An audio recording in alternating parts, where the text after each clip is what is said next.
अहिल्यानगर शहरातील ऐतिहासिक अशा मल्हार चौकातील लोखंडी पुलाला 6 वाजण्याच्या सुमारास अचानक आग लागली अन एकच गोंधळ उडाला। लोखंडी पुलाखाली असलेल्या वायरी अक्षरशः फटाक्यांसारख्या फुटत होत्या, त्यामुळे परिसरात भीतीचे वातावरण निर्माण झाले। दरम्यान या घटनेची माहिती मिळताच परिसरात प्रचार दौरा सुरू असताना भाजप राष्ट्रवादीचे उमेदवार मनोज कोतकर, मयूर उर्फ बाली बांगरे, जालिंदर कोतकर, सुमित लोंढे यांना कळताच त्यांनी तात्काळ आपला प्रचार दौरा थांबवून प्रसंगावधान राखत घटनास्थळी धाव घेतली आणि परिस्थितीची माहिती जाणून घेत तात्काळ अग्निशमन विभागाला फोन केला। अग्निशमन विभागही तात्काळ घटनास्थळी दाखल झाले आणि आग आटोक्यात आणली, त्यामुळे मोठा अनर्थ टळला।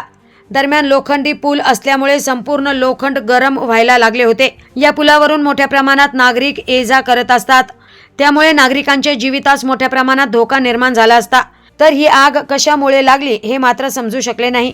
तात्काळ वाहतूक थांबवून संपूर्ण आग आटोक्यात आणण्यात आली, त्यामुळे 4ही उमेदवारांसह परिसरातील नागरिकांनी सुटकेचा निश्वास सोडला आणि एक ऐतिहासिक वास्तू उद्ध्वस्त होण्यापासून वाचली हे मात्र विशेष। तर मनोज कोतकर, मयूर बांगरे, जालिंदर कोतकर आणि सुमित लोंढे यांच्या तत्परतेमुळे मोठा अनर्थ टळला असल्यामुळे परिसरातील नागरिकांमधून देखील कौतुक होत आहे। या संदर्भात मयूर बांगरे आणि जालिंदर कोतकर यांनी सदर घटनेची माहिती दिली। आज मल्हार चौक रेल्वे स्टेशन या परिसरात आमची प्रचार फेरी चालू असताना आम्हाला एका व्यक्तीने सांगितले की लोखंडी पुलाखाली भयंकर स्वरूपात आग लागलेली आहे।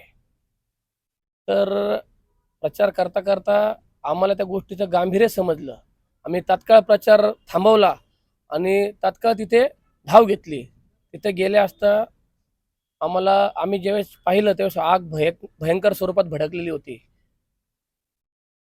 जाताना तात्काळ आम्ही अग्निशामक दलाला पाचारण केलं। तसेच तिथं काही विजेच्या वायरी होत्या, त्या वायरी मी असेल, जालिंदर दादा कोतकर असतील, सुमित भोलोंडे असतील आणि मनोज दादा कोतकर असतील यांनी त्या वायरी त्या आगीपासून बाजूला घेतल्या। तसेच जे लोखंडी पुलाचे पिलर आहेत ते भरपूर प्रमाणात असे तापलेले होते। तर ज्यावेळेस अग्निशामक दल तिथं आलं तर सर्वात प्रथम आम्ही त्यांना सांगितलं की ही आग विझवा। त्यांनी तात्काळ आग विझवली आणि जी मोठी हानी होणार होती ती टळली आहे।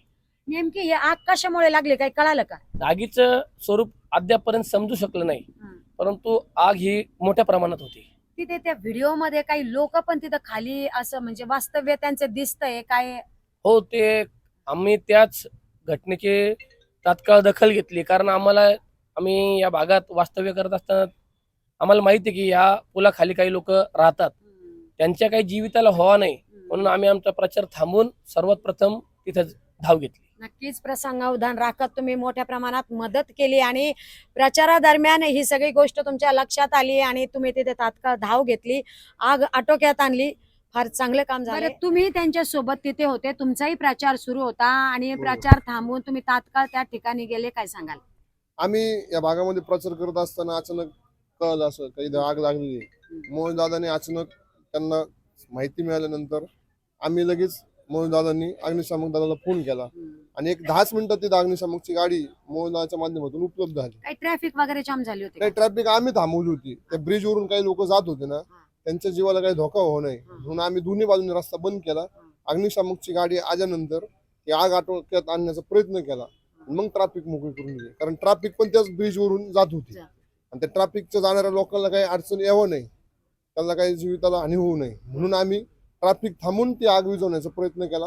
आग संपूर्ण आटोक्यात आलेली आहे। त्याचबरोबर त्या ठिकाणी काही लोक खाली वास्तव्यात आहेत, त्या ब्रिजच्या खालच्या गोरगरीब लोक त्या ठिकाणी राहत आहेत।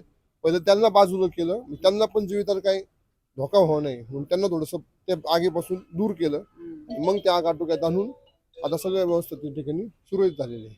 धन्यवाद।